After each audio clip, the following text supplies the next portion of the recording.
மதிப்பெண்கள் மட்டுமே வாழ்க்கை அப்படின்னு எனக்கு என்னுடைய பள்ளி காலங்களில் சொல்லப்பட்ட அந்த விதிகள்ல இருந்து ஒரு 10-15 வருடங்கள் கழித்து கல்வி குறித்த மறு மதிப்பீடுகளுக்கு நான் போகிற போதும் இப்ப என்னுடைய குழந்தைகளை எந்த மாதிரி பள்ளியில சேர்க்கலாம், எந்த மாதிரி கல்வி சூழலுக்குள்ள அவங்களை கொண்டு வந்து பொருத்தலாம், இந்த சமூகத்திற்கு பயன்படக்கூடிய குழந்தைகளாக அவங்களை எப்படி மாற்றலாம் அப்படின்ற அந்த ஆசையோடும் விருப்பத்தோடும் தான் நான் கல்வி குறித்த தேடல்களில் இறங்கினேன்.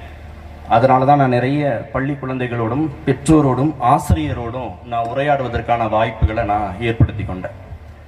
பொதுவாக கல்வி அப்படிங்கிறது மதிப்பெண் சார்ந்தது, அது வேலை வாய்ப்பை சார்ந்தது, அது பொருளாதாரத்தோடு தொடர்பு கொண்டது அப்படிங்கிற புரிதல் தான் எனக்கும் இருந்தது. அப்படிதான் எனக்கும் சொல்லிக் கொடுக்கப்பட்டது. ஆனால் கல்விங்கிறது அப்படி இல்லை, கல்வியும் தேர்வுகளும் அப்படிப்பட்டதாக இல்லை. கல்விங்கிறது என்னுடைய மகிழ்ச்சி சார்ந்தது. நான் மகிழ்ச்சியா இருக்கிறதுக்காக படிக்கிறேன், நான் மகிழ்ச்சியா இருக்கிறதுக்காக வேலைக்கு போறேன், அதன் மூலமாக கிடைக்கக்கூடிய பொருளாதாரத்தை நான் என்னுடைய மேம்பாட்டுக்கு, வாழ்க்கை மேம்பாட்டுக்கு நான் பயன்படுத்திக் கொள்கிறேன். இறுதியில ரொம்ப முக்கியமானது கல்வியும் வேலை வாய்ப்பும் இந்த சமூகத்தில் இருக்கக்கூடிய ஏழை எளிய சாமானிய மனிதர்களின் மேம்பாட்டுக்கு அது மிகப்பெரிய பங்களிப்பை தரப்போகுது அப்படின்னு எனக்கு புரிதல் ஏற்படுகிற கூட இந்த 20-25 வயதுகளில் முற்றிலுமாக கல்வி சூழலிலிருந்து நான் விடுபட்ட பிறகுதான் இந்த புரிதல் ஏற்பட்டது. கடந்த 20 ஆண்டுகளில் பல்வேறு விதமான கல்வியாளர்கள், ஆசிரியர்கள், பெற்றோர்கள், அது சார்ந்த புத்தகங்கள் இவங்களோடலாம் உரையாடுகிற போது கல்வி குறித்த மறு மதிப்பீடு எனக்குள்ள ஏற்பட்டுச்சு. அது குறித்த சில அனுபவங்கள், பகிர்வுகள் தான். ஏன்னா காலையில் வரும்போது என்னோட வீடியோ ஒளிபரப்பானதுனால நான் பேச வேண்டியதே இல்லை போல இருக்கு, நம்ம கிளம்பிடலாம், ட்ரெயினுக்கு லேட் ஆயிடுச்சு அப்படின்னு நான் நினைச்சேன். ஏன்னா என்னுடைய வேலையை சுலபமாக்கிட்டாங்க அப்படின்னு. இல்லை கட்டாயம் பேசிட்டு தான் போகணும் அப்படின்னு திரு நயினார் முகமது சார் சொன்னதுனால சில கருத்துக்கள், பரிந்துரைகள், ஆலோசனைகள். அடிப்படையில் என்னுடைய குழந்தையை நான் எப்படி வளர்க்கணும், என்னுடைய குழந்தை எதிர்காலத்தில் இந்த சமூகத்தில் எப்படி இருக்கணும் அப்படின்னு ஆசைப்படணும். அந்த பெற்றோரின் தன்மையிலிருந்து இந்த கால பெற்றோருக்கு, என் வயதை ஒத்தவர்களுக்கு, என்னை விட மூத்தவர்களுக்கான சில கருத்துக்கள் அப்படிங்கிற அடிப்படையில் தான் நான் இதை பார்க்கிறேன். என் குழந்தைக்கு 4.5 வயது. ஒரு பெண் குழந்தை, ஒரு ஆண் குழந்தை. கடந்த 2 மாதங்களாக அந்த குழந்தைய பள்ளியில சேர்ப்பது தொடர்பாக நான் பல பள்ளிகளுக்கும் ஆசிரியர்களோடு நான் பேசுவதற்காக போனேன். ஒரு நாள் இரவு படுக்கைக்கு போறதுக்கு முன்பாக அந்த குழந்தைகிட்ட, என்னுடைய ஆண் குழந்தைகிட்ட நான் கேட்டேன். அந்த குழந்தை பேரு பாரதி செல்வா, பெண் குழந்தை பேரு கவி பாரதி. பாரதி, எப்படி இருக்கணும் ஸ்கூல்னு நினைக்கிற, எந்த மாதிரி ஸ்கூல்ல நான் உன்னை சேர்க்கணும்னு நீ நினைக்கிற அப்படின்னு நான் கேட்டேன். வயது 4.5 வயது தான். பெரிய பிளே கிரவுண்ட் இருக்கணும், பிளே ஏரியா பெருசா இருக்கணும், நிறைய நேரம் எங்களை விளையாட விடணும், கம்மியா சொல்லி கொடுக்கணும் அப்படின்னு அவன் சொன்னான். இப்படிப்பட்ட ஒரு ஸ்கூல் இருக்கா அப்படின்றதான் இப்ப எனக்கு பெரிய சேலஞ்ச். அப்படிப்பட்ட ஸ்கூல்ல தான் நான் அடுத்து 2-3 மாசத்துல அவனை கொண்டு போய் சேர்க்கணும். சரி, பாப்பா கிட்ட கேட்கலாம், எப்படிப்பட்ட ஸ்கூல் பாப்பா உனக்கு வேணும் அப்படின்னு நான் கேட்டேன். டிராயிங் இருக்கணும், நான் நிறைய டிராயிங் பண்ணணும், டான்ஸ் ஆடணும், பாட்டு பாடணும், கொஞ்சமா சொல்லி கொடுத்தா போதும் அப்படின்னு பாப்பா சொன்னாங்க. இப்போ 2 பேர்ட்டேருந்து நான் புரிஞ்சுக்கிட்டது, கொஞ்சமா சொல்லி கொடுத்தா போதுங்கிறது காமன் டேர்மா இருந்தது. படிக்கிறதுக்கு அவங்களுக்கு விருப்பம் இருக்கு, ஆனா பாட புத்தகங்களோடு மட்டுமே துளைந்து போவதற்கு குழந்தைகள் தயாராக இல்லை. அதனாலதான் பிளே கிரவுண்டு பெருசா இருக்கணும், பிளே ஏரியா பெருசா இருக்கணும், நிறைய விளையாட்டுகளை சொல்லி கொடுக்கணும், நிறைய நண்பர்கள் எனக்கு வேணும், டிராயிங் பண்ணணும், சிற்பம் வடிவமைக்கணும், பாடணும், ஆடணும், குதிக்கணும், அப்புறமா கொஞ்சோண்டு நேரத்துல படிக்கணும், அதுவும் கொஞ்சமா படிக்கணும் அப்படிங்கிறதா 2 குழந்தைகள்ட்ட இருந்து எனக்கு கடத்தப்பட்ட செய்தி. இதுதான் உண்மை. இன்னைக்கு இருக்கக்கூடிய குழந்தைகள் மனப்பான்மைங்கிறது இதுதான் உண்மை, இதுதான் சிறந்த கல்வி, இதுதான் சிறந்த கல்வி முறை, இதுதான் அந்த குழந்தைகளை மகிழ்ச்சியாக வைத்திருக்கக்கூடிய கல்வி. நாம தான் என்ன நினைச்சுக்கிறோம்னா தப்பா புரிஞ்சுக்கணும். குழந்தைகளோடு உரையாட கற்றுக்கொள்ளணும். இங்க இருக்கக்கூடிய பெற்றோர்கள் எவ்வளவு பேர் குழந்தைகளோடு உரையாடுகிறீர்கள் அப்படின்னு எனக்கு தெரியல. குழந்தைகளோடு உரையாடுகிறதுங்கிறது என்ன சாப்பிட்ற, என்ன வேணும், என்ன ட்ரெஸ் வேணும் அப்படின்ற சாதாரண உரையாடல்கள் இல்லை. ராகவன் ஒரு பையன் கிளாஸ் போறான், சீதாலட்சுமிங்கிறவங்க டீச்சர். கிளாஸ்க்குள்ள போன பிறகு, அன்றைக்கு தான் முதல் நாள் வகுப்பு தொடங்குது. உள்ள போன பிறகு அங்க இருக்கக்கூடிய பெண் குழந்தைகள் முடிய பிடிச்சி இழுக்கிறான், அங்க இருக்கிற ஆண் பசங்கள் வைத்திருக்கக்கூடிய பேனாவை பிடுங்குறான், நோட் புக்கை பிடுங்குறான், சேரை போட்டு இழுக்கிறான். ரொம்ப கோவப்படுத்துறான். டீச்சருக்கு ரொம்ப கோபம் வருது. ஏன் இப்படி நடந்துக்கிறான் அந்த பையன்? மற்ற குழந்தைகள் ஆசுவாசப்படுத்தி கொண்டு அமைதியாக இருக்கிறார்கள். வலிக்கும் போது மட்டும் கத்துறாங்க. முடிய பிடிச்சி இழுத்தா வலிக்கும் இல்லையா, அப்ப கத்துறாங்க. அடிச்சா வலிக்கும் இல்லையா, அப்ப கத்துறாங்க. டீச்சருக்கு எக்கச்சக்கமான கோபம். என்ன பண்றதுன்னே தெரியல. திருப்பி செவ்வாய்க்கிழமையும் பள்ளிக்கு வரான். இதே மாதிரி செய்யறான். பைய தூக்கி எறிகிறான். டேபிளை எட்டி உதைக்கிறான். டீச்சரோடு வாதிடுறான். அங்க இருக்கக்கூடிய குழந்தைகள்கிட்ட வம்பிழுக்கிறான். என்ன செய்யறதுன்னு தெரியல. அன்றைய நாள் முழுவதும் இந்த டீச்சருக்கு சிரமமா இருக்கு. புதன்கிழமை வரான், அதே மாதிரி நடந்துக்கிறான். வியாழக்கிழமை காலையில டீச்சரும் ஸ்டூடெண்ட்ஸும் சேர்ந்து ஒரு திட்டம் தீட்டுறாங்க. ராகவனை எப்படி சமாளிக்கிறது அப்படின்னு. ஒரு வகுப்பறை முழுவதும் அந்த ஒற்றை மாணவனை எப்படி சமாளிக்கிறது அப்படின்னு டீச்சரும் அந்த ஸ்டூடெண்ட்ஸும் சேர்ந்து பேசிக்கிறாங்க. ராகவன் உள்ள வரான். வந்த உடனே ஸ்கூல் பேக்கை தூக்கி எறிகிறான். டேபிளை உதைக்கிறான். யாரும் எதுவுமே சொல்லல.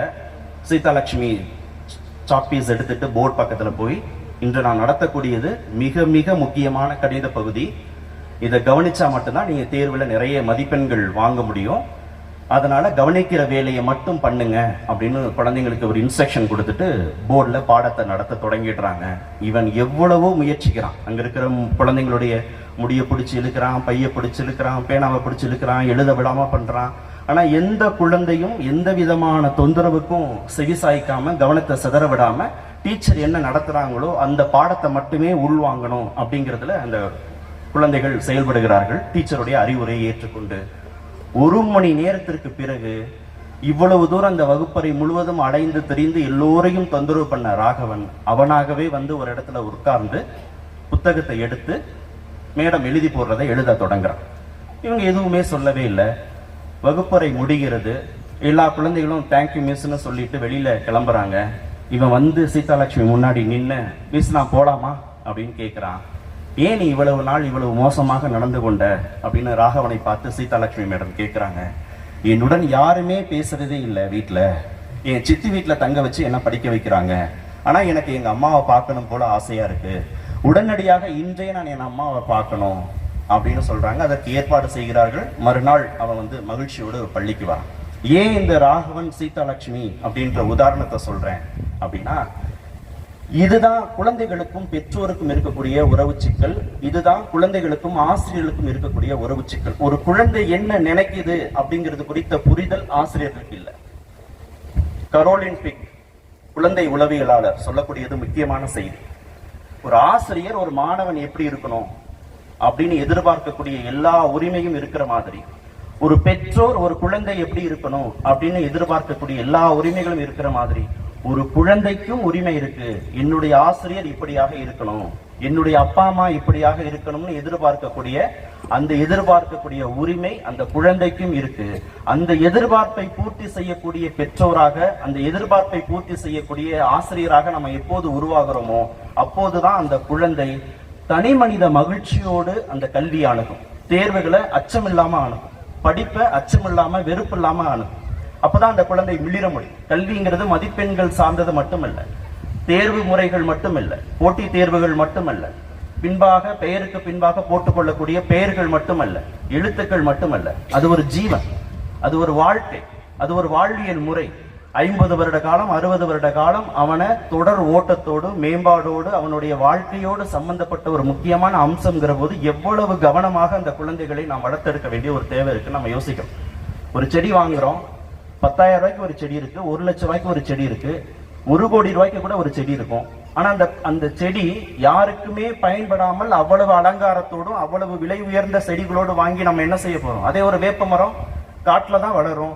ஆனா எல்லோருக்கும் நிழல் தரும், எல்லோருக்கும் மருந்து பொருளாக பயன்பெறும்னா எது உயர்ந்தது?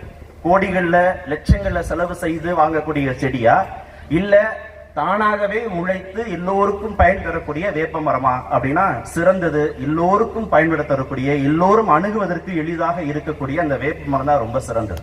யாருமே அணுக முடியாத போன்சாயாக விலை உயர்ந்த குரோட்டனாக இருக்கிறத விட எல்லோரும் அணுகக்கூடிய, யார் வேண்டுமானாலும் இலைகளை பறித்து கொண்டு மருந்துக்கு தயார்படுத்தி கொண்டு நிழல்ல உட்காருவதற்கு யார் வசதி செய்து தருகிறார்களோ, எந்த ஆலமரம் வசதி செய்து தருகிறதோ, எந்த வேப்ப மரம் வசதி செய்து தருகிறதோ, எந்த புளிய மரம் வசதி செய்துகிறதோ அந்த மரம் தான் சிறந்த மரம்.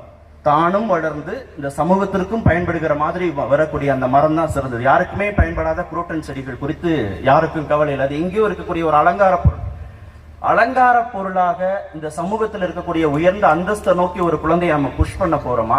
இல்ல அந்த குழந்தையும் மகிழ்ச்சியோடு இருந்து என்னை சுற்றி இருக்கக்கூடிய எல்லா சமூகத்தை சேர்ந்தவர்களுக்கும் எல்லா மனிதர்களுக்கும் பயன்படக்கூடிய ஒரு குழந்தையாக அந்த குழந்தையை மாற்ற போகிறோமா அப்படிங்கிறது நம்மளுடைய அணுகுமுறை சார்ந்ததாக தான் இருக்க முடியும். நம்மளுடைய அணுகுமுறை தான். ஒரு குழந்தை ஓவியராகுது அப்படின்னா நமக்கு பதற்றம் வந்தது. ஓவியராகி நீ என்ன பண்ண போற அப்படின்னு கேட்கிறோம். ஒரு குழந்தை ஒரு சிற்பம் வடிவமைக்கிறேன் அப்படின்னு சொல்லும் போது நமக்கு பதற்றம் வருது. சிற்பம் வடிவமைச்சு எப்படி வாழ்க்கையை நகர்த்துவ? ஒரு குழந்தை தமிழ் படிக்கிறேன், தமிழ் படிச்சு எப்படி பெரியாளாவ? இந்த மாதிரி எல்லா கேள்விகளையும் நாம இந்த குழந்தைக்கு எதிர்நிலையிலிருந்து கேட்கிறோம். அந்த குழந்தை நம்புது, நான் ஒரு சிறந்த ஓவியராக இந்த உலகத்திற்கு வர முடியும், உலகின் தலை சிறந்த ஓவியங்களை படைக்க முடியும். அந்த குழந்தை நம்பி நான் ஓவியராகணும்னு சொல்லும் போது முளையிலேயே கிள்ளி எறிகிறோம். அந்த ஆசையை முளையிலேயே வெந்நீர் ஊற்றி சிதைக்கிறோம். ஒரு குழந்தை நான் சிற்ப கலைஞராக ஆக முடியும், என்னால் ஒரு இசை கலைஞராக ஆக முடியும், என்னால் போட்டித் தேர்வுகளுக்குள்ள வருகிற முடியுங்கிற போது குழந்தைக்கு என்று எந்த விதமான முடிவெடுக்கும் உரிமையும் இல்லைன்னு நாம் நினைத்து கொண்டு வயதின் அடிப்படையில அனுபவத்தின் அடிப்படையில நாம் சிறந்தவர்களாக நாமளே நம்ம நினைத்து கொண்டு தீர்மானிக்க இடத்துல நாம மட்டும்தான் இருப்போம். எனக்கு மட்டும்தான் சிறந்ததை தீர்மானிக்கக்கூடிய உரிமை இருக்கு, எனக்கு மட்டும்தான் சிறந்தது குறித்து எனக்கு தெரியும், குழந்தைக்கு எது குறித்த புரிதலும் இருக்காதுங்கிற முன்மொழிவோடு அணுகிற போது குழந்தை வாடி வதங்கி போயிடும். அந்த குழந்தை உங்களுக்காக நீட் படிக்கும், அந்த குழந்தை உங்களுக்காக ஐஏஎஸ் ஆகும், அந்த குழந்தை உங்களுக்காக ஐபிஎஸ் ஆகும், அந்த குழந்தை உங்களுக்காக பிசினஸ் மேன் ஆகும். அந்த குழந்தை உங்களுக்காக எல்லாமே செய்யுமே தவிர அந்த குழந்தை தனக்காக எதுவுமே செய்து கொள்ளாது. வாழ்வின் இறுதி வரை எதுவுமே செய்து கொள்ளாது. அந்த குழந்தையை நீங்க ஆசைப்பட்ட மாதிரி நீட் படிக்க வச்சு மருத்துவர் ஆக்கிட முடியும். நீங்க நினைக்கிற மாதிரி உங்களுடைய பிசினஸுக்குள்ள அந்த குழந்தையை கொண்டு வந்துட முடியும். நீங்க நினைக்கிற மாதிரி இந்த குழந்தையை வழக்கறிஞராக ஆகிட முடியும். ஆனா அந்த குழந்தை இந்த சமூகத்திற்கான மருத்துவராக மாறுமானா மாறாது. அந்த குழந்தை சமூகத்திற்கான வழக்கறிஞராக மாறுமானா மாறாது. அந்த குழந்தை இந்த சமூகத்திற்கான தொழிலதிபர்களாக ஆகுமா அப்படின்னா ஆகாது. ஒரு பள்ளியின் தாளாளராக திரு நயினார் முகமது இருக்காருன்னா அவருக்கு ஒரு பெர்செப்ஷன் இருக்கு. இந்த கல்வியை என் சமூகத்திற்கு எப்படி கொண்டு போய் சேர்ப்பது, இந்த கல்வியை என் சமூகம் கடந்து மற்ற இருக்கக்கூடிய பொது சமூகத்திற்கு எப்படி சேர்ப்பது, இந்த பள்ளியை எப்படி கட்டமைப்பது, இந்த உட்கட்டமைப்பு வசதிகளை எப்படி மேம்படுத்துவது அப்படின்னு ஒரு பெர்செப்ஷன் இருக்குன்னா முழுவதுமாக அது பேஷன் சார்ந்தது. அது வியாபாரத்தோடு தொடர்பு கொண்டது அல்ல. வியாபாரமும் முக்கியம், அவருக்கு வருமானமும் முக்கியம், லாபமும் முக்கியம், அப்பதான் அது நடத்த முடியும். ஆனா லாபம் மட்டுமே முக்கியமா அப்படின்னா இல்ல. பெர்செப்ஷன் ரொம்ப முக்கியம், கோல் ரொம்ப முக்கியம். அப்போ ஒரு குழந்தைக்கு தன்னுடைய இலக்கு எதுன்னு தீர்மானிக்கக்கூடிய அந்த உரிமையை முடிவை முழுவதுமாக அந்த குழந்தையிடம் ஒப்படைக்கிற போது மட்டும்தான் அந்த குழந்தையும் மகிழ்ச்சியோடு இருக்கும். அந்த குழந்தை தயாராகக்கூடிய துறையில இந்த சமூகத்திற்கு பயன்படக்கூடிய இடத்துல நகர முடியும். ரொம்ப முக்கியம். நாம நினைச்சுக்கிறோம் என் குழந்தை மருத்துவராக இருந்தாதான் நான் 4 பேர்கிட்ட பெருமையாக என்னுடைய குழந்தை மருத்துவர்னு சொல்லி பெருமைப்பட்டுக் கொள்ள முடியும் அப்படின்னு நாம நம்புறோம். என்னுடைய குழந்தை வழக்கறிஞராக இருந்தாதான் நான் என் தொழில் சார்ந்து வழக்கறிஞர் தொழில் சார்ந்து அந்த குழந்தை மிளிர முடியும் நாம நினைக்கிறோம். ஆனா அந்த குழந்தைக்கு வேறு ஒரு சிந்தனைகள் இருக்கு. நீங்க ஆண்டன் மெக்கரன்ரோ ஒரு கல்வியாளர், அவருடைய சித்தாந்தமே ஃபர்ஸ்ட் ஃபார் சில்ட்ரன். எல்லா உரிமையும் குழந்தைகளுக்கு தான் முதல்ல இருக்கு. எல்லா விதமான உரிமையும் குழந்தைக்கு தான் முதல்ல இருக்கு. எல்லா விதமான முடிவெடுக்கும் திறனும் குழந்தைக்கு தான் இருக்கு. எல்லா விதமான முதன்மையான விஷயங்களும் குழந்தை தான். நமக்கு ஃபர்ஸ்ட் யாருன்னா சில்ட்ரன் தான் முக்கியம். அந்த குழந்தை என்ன ஆசைப்படுது, அந்த குழந்தை என்ன விரும்புது, அந்த குழந்தை என்ன யோசிக்குது, அந்த குழந்தை தான் எப்படி உருவாகணும்னு நினைக்குது அப்படிங்கறத முதல்ல நீங்க வச்சு பார்க்கணும் அப்படின்னு சொல்றோம். நாம எப்படி இந்த குழந்தையை உருவாக்குறோம், அந்த குழந்தையை யாருக்கான குழந்தையாக உருவாக்குறோம் நாம நினைச்சுக்கிறோம். அந்த குழந்தையை நாம் பெற்றோம்,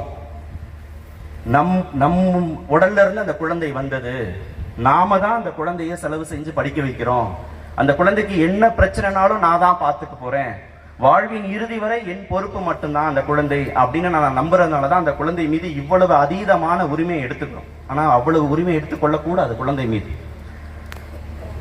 அமர்த்தியா சென் சொல்ற மாதிரி இந்தியாவுடைய உலகத்தினுடைய ஆகச்சிறந்த சிந்தனையாளர்கள், ஆகச்சிறந்த சாதனையாளர்கள் எல்லோரையும் இணைக்கக்கூடிய ஒரே ஒரு புள்ளி எது தெரியுமா? அந்த மனிதனுடைய குழந்தையுடைய சுதந்திரமான தேடல் தான். எனக்கான படிப்பை, எனக்கான வேலையை, எனக்கான கல்வியை நானே தேடி தேடி தேடி தேடி இறுதியாக கண்டடைகிறேன் இல்லையா ஒரு சுதந்திர தேடல். அந்த சுதந்திர தேடலை எந்த பெற்றோர் அனுமதிக்கிறார்களோ, எந்த குழந்தை சுதந்திர தேடலை நோக்கி தன்னை தயார்படுத்தி கொண்டு மிக வேகமாக நகர்கிறதோ அந்த குழந்தை மட்டும்தான் சாதனையாளர்களாக இருக்க முடியும், தலை சிறந்த சிந்தனையாளர்களாக இருக்க முடியும். என் குழந்தையும் டாக்டர், அவ்வளவுதான். அந்த குழந்தையை பற்றி நீங்க பெருமையாக பேசிக் கொள்வதற்கு ஒன்றுமே இருக்காது. என்னுடைய குழந்தை வழக்கறிஞர், அவ்வளவுதான். அதை பற்றி பெருமையாக பேசிக் கொள்வதற்கு ஒன்றுமே இருக்காது. என்னுடைய குழந்தை ஒரு அதிகாரி, அதை பற்றி நீங்கள் பெருமையாக பேசிக் கொள்வதற்கு எதுவுமே இருக்காது, அவ்வளவுதான். தொடக்கமும் அதுதான், முடிவும் அதுதான், அவ்வளவுதான். உங்களுக்காக படித்த குழந்தை, உங்களுடைய ஈகோவை திருப்தி செய்வதற்காக தேர்ச்சி பெற்ற குழந்தை, தொடக்கத்துல தொடங்கி முடிவை தொடங்கி அப்படியே உங்கள்கிட்ட பொறுப்பை ஒப்படைச்சிட்டு எந்த விதமான பிடித்தமும் இல்லாத ஒரு வாழ்வை இதை வாழ்ந்து கொண்டிருக்கும், ப்ரொடக்டிவிட்டியே இல்லாத ஒரு குழந்தையாக இருக்கு. அப்போ இந்தியாவுடைய, உலகத்துடைய ஆகச்சிறந்த சாதனையாளர்கள், ஆகச்சிறந்த சிந்தனையாளர்கள் எல்லோரும் ஒரு புள்ளியில எங்க இணைகிறாங்க, நம்ம பட்டியல் போடலாம்.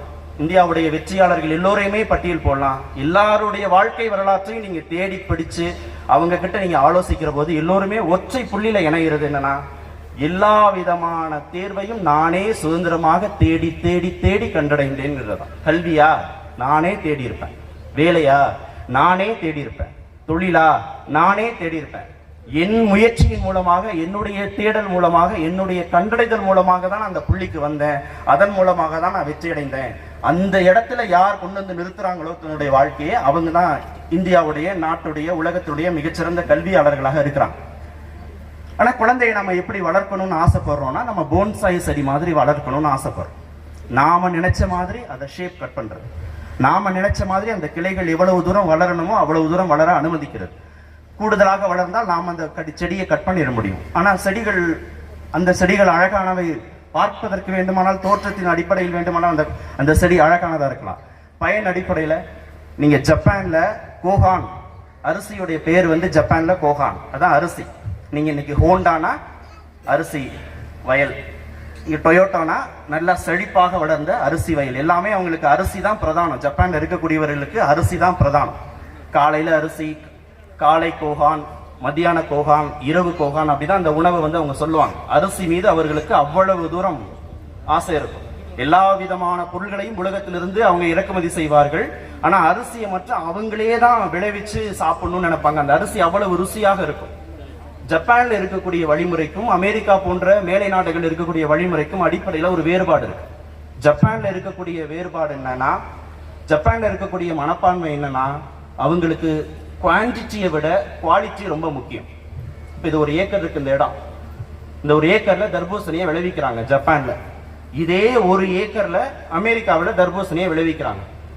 என்ன மனநிலை வேறுபாடு ஜப்பானியருக்கும் அமெரிக்காவுக்கு என்ன வேறுபாடுனா, இந்த ஒரு ஏக்கர்ல 1 டன் 1000 கிலோ அளவுக்கு தர்பூசணி விளையும் அப்படின்றது ஒரு இலக்குனா, ஒருவேளை 900 கிலோ விளைஞ்சாலும் அதை பத்தி அவங்க கவலைப்பட மாட்டாங்க. ஜப்பானியருக்கு குவாலிட்டி ரொம்ப முக்கியம். அந்த பழம் ருசியா இருக்கா, அந்த பழம் சாப்பிட்றதுக்கு டேஸ்டா இருக்கா, தரமா இருக்கா, அந்த பழத்தை சாப்பிடக்கூடியவர்களுக்கு ஆரோக்கியமான சத்துக்கள் கிடைக்கிறா, இதுதான் ஜப்பானியர்களுக்கு இலக்கு. 100 டன் 100 கிலோ குறைவா இருக்கா விளைஞ்சது, பரவாயில்ல, 900 கிலோவும் சரியா இருக்கா அப்படின்ற நோக்கிதான் அவங்க இலக்கு இருக்கு. ஆனா அமெரிக்கா போன்ற மேலை நாடுகள்ல ஒரு ஏக்கர்ல 1000 கிலோ விளையணும், 1 டன் விளையணும்னா ஒற்றை பழம் கூட குறைவாக விளையக்கூடாதுங்கிறது அவங்களுடைய எண்ணமா இருக்கும். குவாலிட்டியை பத்தி எந்த விதமான எண்ணமும் உங்களுக்கு இருக்காது. அவங்க எவ்வளவு வேண்டுமானாலும் மெனக்கிடுவார்கள், எவ்வளவு வேண்டுமானாலும் செயற்கை உரத்தை போடுவாங்க, எந்த தொழில்நுட்பத்தை வேண்டுமானாலும் அவங்க பயன்படுத்துவாங்க. ஆனா அவங்களுக்கு ஒரே இலக்கு, அந்த 1000 கிலோவுக்கு ஒரே ஒரு பழம் கூட 100 கிராம் கூட குறைவாக வந்துடக்கூடாது. அதிகமா வந்தா கூட பரவாயில்ல, ஆனா 1 கிலோவில் 1 கிராம் 100 கிராம் கூட குறைவாக அந்த பழம் விளைவிச்சிடக்கூடாது. அதுதான் அவங்களுடைய நோக்கம். ஏன் ஜப்பான்ல இருக்கக்கூடிய பொருட்கள் தரத்திற்கும் அமெரிக்கா போன்ற நாடுகள்ல இருக்கக்கூடிய பொருட்கள் தரம் குறைவான இருக்கு அப்படின்ற ஒரு எண்ண ஓட்டத்திற்கும் வேறுபாடுங்கிறது மனப்பான்மை சார்ந்ததாக இருக்கு. அப்ப நம்ம குழந்தைய எப்படி அணுக போறோம்? நான் உனக்கு 50,000 ஃபீஸ் கட்டிட்டேன், 1 லட்சம் நான் ஃபீஸ் கட்டிட்டேன், நான் கஷ்டப்படுறேன், நான் என்னுடைய சந்தோஷங்கள் எல்லாத்தையும் தியாகம் பண்றேன், நான் சிரமப்படுறேன், நான் பட்ட கஷ்டம் எதுவுமே நீ படக்கூடாதுன்னு நான் நினைக்கிறேன் இப்படின்னு நிறைய முன்முடிவுகள் நம்ம மனசுக்குள்ள இருக்கும். நான் உனக்காக தானே சொல்றேன், உன் நல்லதுக்கு தானே சொல்றேன் அப்படின்னு எல்லா விதமான முன்முடிவுகளோடும் அந்த குழந்தைய அமெரிக்கா பாணியில நம்ம அணுகிறோம். எப்படியாவது இந்த 1 லட்சம் ஃபீஸுக்கு நீ கட்டாயம் டாக்டர் ஆயிட்டு வந்துடணும். காலையில நீ ஸ்கூலுக்கு போயிட்டு சாயங்காலம் வரும்போது பை நிறைய நீ பரிசு பொருட்களோட தான் வரணும். வந்த பிறகு அம்மா நான் இதுல ஃபர்ஸ்ட்மா அதுல ஃபர்ஸ்ட்பா அப்படின்னு 5 போட்டி நடந்தா 5 போட்டியிலையுமே நான் மட்டும்தான் ஃபர்ஸ்டா இருக்கணும், என் குழந்தை மட்டும்தான் ஃபர்ஸ்டா இருக்கணும், என் குழந்தை மட்டும்தான் முதல் பரிசுகளை வாங்கியிருக்கணும். எவ்வளவு வக்கரம் வன்மமான ஒரு எண்ணம் இது. யோசிச்சுப்பேன், குழந்தையால முடியுமா அது? ஒரு குழந்தை நன்றா பாடும், ஒரு குழந்தை நன்றாக ஆடும், இன்னொரு குழந்தை நன்றாக சிற்பம் செதுக்கும், இன்னொரு குழந்தை நன்றாக வாலிபால் விளையாடும். அதுதானே தோட்டத்துக்கு போனா அப்படித்தானே இருக்கும். வெவ்வேறு பூக்கள் வெவ்வேறு விதமான டிசைன்ல, நிறத்துல, வாசத்துல இருக்கும். எல்லா பூவும் ஒரே மாதிரி இருக்கணும், ஒரே ஷேப்ல இருக்கணும், ஒரே மாதிரி வளரணும். சாயங்காலம் வந்தா என் காது குளிர என்னுடைய குழந்தை மகிழ்ச்சியான செய்திகளை, வெற்றியான செய்திகளை மட்டுமே சொல்லிக்கிட்டு இருக்கணும். ஏன்னா அன்னைக்கு நான் ஸ்கூலுக்கு கட்டின ஃபீஸ் 5000 ரூபாய்க்கு அதை அறுவடை பண்ணிட்டு வந்துருச்சு. பை நிறைய பரிசு பொருட்களோடு வந்து குவியணும். ஆண்டு விழானா என்னுடைய குழந்தை மட்டுமே 50 பரிசுகளை வாங்கி தள்ளணும். விளையாட்டு போட்டினா என்னுடைய குழந்தை மட்டுமே முதன்மையாக இருக்கணும்னு நினைக்கிறது அந்த குழந்தைகள் மீது நாம் செலுத்தக்கூடிய மிகப்பெரிய வன்முறை. குழந்தையால இயல்பு தன்மையில அப்படி இருக்கவே முடியாது. எந்த குழந்தையும் இருக்க முடியாது, எந்த மனிதனும் இருக்க முடியாது, எந்த குழந்தையும் அப்படி ஜெயிக்க முடியாது. அந்த இயல்புக்கு மாறான குழந்தை அது. அந்த குழந்தையாக அடையக்கூடிய வெற்றி இல்லை. உங்களுடைய முறைப்புக்கும், உங்களுடைய அழுத்தத்துக்கும், உங்களுடைய கண்ணீருக்கும், உங்களுடைய ஏக்கத்துக்கும், உங்களுடைய ஈகோவுக்கும் அது போடக்கூடிய பிச்சை அது. நான் ஜெயிக்கலைன்னா நீ என்ன திட்டுவ, இந்த வச்சுக்க. நான் ஜெயிக்கலைன்னா என் மேல கோவப்படுவ, இந்த வச்சுக்க. நான் ஜெயிக்கலைன்னா மூஞ்சியை தூக்கி வச்சுக்க, இந்த வச்சுக்கன்னு அந்த குழந்தை வாடி வதங்கி உங்களை ஈகோவை திருப்திப்படுத்துவதற்காக, உங்களுடைய எண்ணங்களை திருப்திப்படுத்துவதற்காக, நீங்க பக்கத்து வீட்டுல பெருமையாக பேசிக்கொள்ளக்கூடிய அந்த பெருமிதங்களை திருப்திப்படுத்துவதற்காக அந்த குழந்தை என்ன பண்ணுது? சக்திக்கு மீறி அந்த குழந்தை உங்களுக்கு தூக்கி தூக்கி போட்டுக்கொண்டே இருக்கு. மிகப்பெரிய வன்முறை. செய்யவே செய்யக்கூடாது, எந்த சூழலிலும் செய்யக்கூடாது. குழந்தைங்கிறது இயல்பாக இந்த உலகத்திற்கு வந்திருக்கக்கூடிய ஒரு அழகான ஜீவன். நம் மூலமா வந்திருக்கு, அவ்வளவுதான்.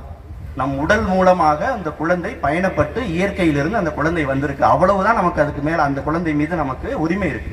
அதை கொஞ்சலாம், ரசிக்கலாம், பார்க்கலாம், வழிகாட்டலாம், ஆலோசனை சொல்லலாம், நேர்த்தியாக சில கட்டமைப்புகளை அந்த குழந்தைக்கு உருவாக்கி கொடுக்கலாம். அது வளர்வதை பார்த்து மகிழ்ச்சி அடைந்து நீனும் மகிழ்ச்சியாக இரு. இந்த சமூகத்தில் இருக்கக்கூடிய ஏழை எளிய சாமானிய மனிதர்கள் மேம்பாடு அடைவதற்கு நீ ஏதாவது பயணப்படுப்பான்னு சொல்வதற்கான உரிமை மட்டும்தான் இருக்கு. ஆனா நம்ம என்ன செய்யறோம்? காலையில என்ன நிறத்தில் உடை உடுக்கணும்னு அந்த குழந்தைக்கு நம்ம வகுப்படுக்கிறோம். மதியானம் நீ என்ன சாப்பிடணும் அப்படிங்கிறதுக்கு அந்த குழந்தைக்கு நம்ம வகுப்படுக்கிறோம். அப்ப என் குழந்தை ஆரோக்கியமா இருக்க வேணாமா? என் குழந்தை நன்றாக உடை உடுத்த வேண்டாமா? என் குழந்தை மீது எனக்கு அக்கறை இருக்க வேண்டாமா? அப்படிலாம் செய்ய வேண்டியதில்லை. என்னன்னா, குழந்தை கண்ணாடி மாதிரி. குழந்தைகிட்ட பொய் சொல்லாத, ஏமாத்தாத, நடிக்காத, திருடாத, அடுத்தவர் சொத்துக்கு ஆசைப்படாத அப்படின்னு நாம உட்கார்ந்து மணிக்கணக்கில் அந்த குழந்தைக்கு வகுப்பெடுக்க வேண்டிய அவசியமே இல்லை. நாம வாழ்ந்தா போதுமானது.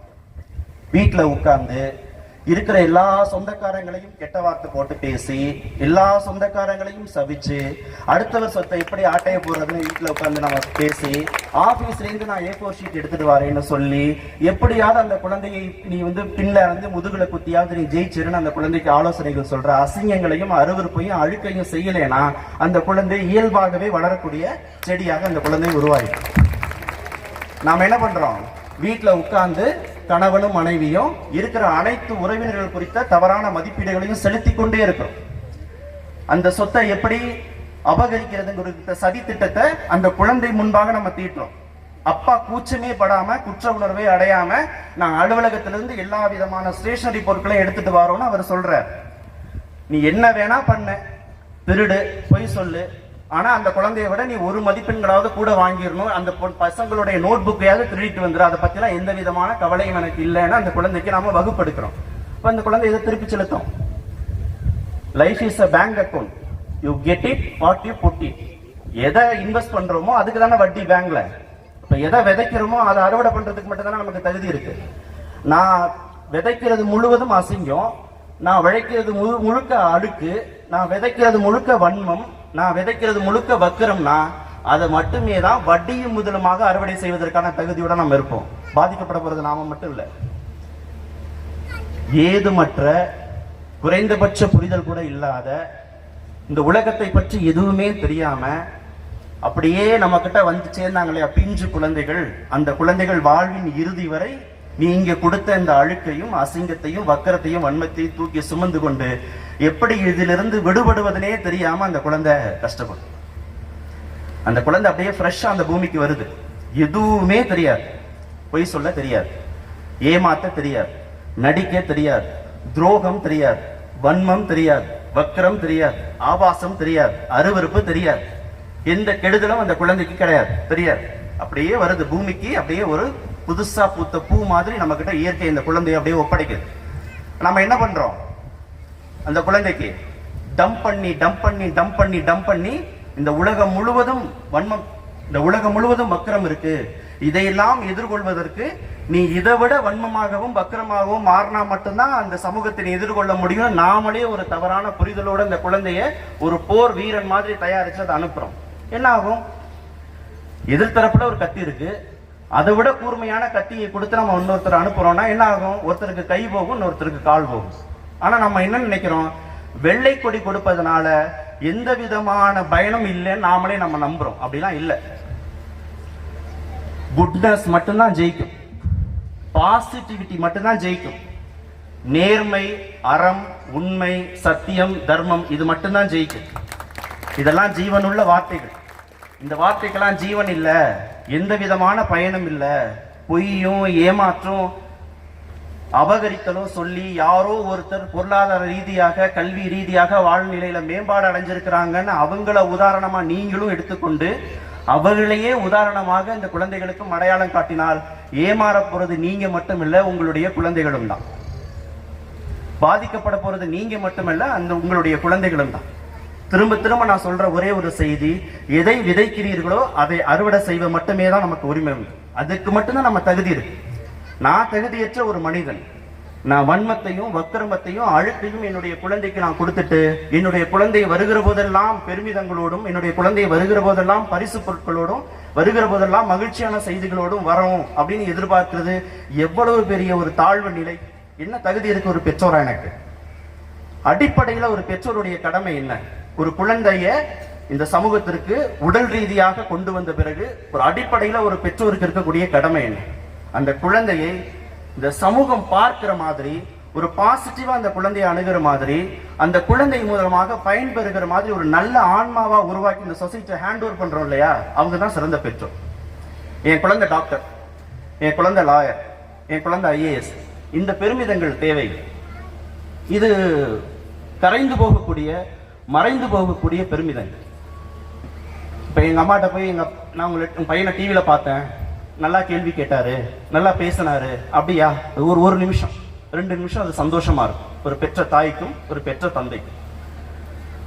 ஆனா எது உண்மையிலேயே ஒரு பெற்றோரை மகிழ்ச்சி படுத்தும், எது அந்த பெற்றோரை உண்மையிலேயே நான் ஒரு சிறந்த குழந்தையை உருவாக்கி இந்த சொசைட்டியில ஒப்படைச்சிருக்கிறேங்கிற ஒரு ஆத்ம திருப்தியை ஏற்படுத்தும்னா, நான் யாருக்காவது பயனுள்ள முறையில, நான் நோய்வாய்ப்பட்டு மருத்துவமனையில இருந்தேன், கார்த்தி இந்த உதவியை செய்தார் அப்படின்னு சொல்கிற போதோ, உங்களுடைய பையனுடைய உதவி மூலமாக நான் தடுமாறி கொண்டிருந்த உயர்கல்விக்குள் என்னால் நுழைந்து இன்று எனக்கு ஒரு வேலையில இருக்கிறேன் அப்படின்ற வார்த்தையை சொல்லும் பொழுதோ, உங்களுடைய பையன் கொடுத்த ஆலோசனை அடிப்படையில் இன்று என்னுடைய கல்வியையும் வேலை வாய்ப்பையும் நான் உருவாக்கி கொண்டேன் அப்படின்னு சொல்லுகிற பொழுதோ, என்னுடைய திருமணத்திற்காக, மகளுடைய திருமணத்திற்காக உங்களுடைய பையன் இந்த இவ்வளவு தூரம் பணம் கொடுத்து உதவி செய்தார் அப்படின்னு சொல்லுகிற பொழுதோ, அப்ப அந்த காது கேட்குது இல்லையா, அப்ப அந்த செய்திகளை உள்வாங்குது இல்லையா, அதுதான் என் பெற்றோருக்கான உண்மையான மகிழ்ச்சி.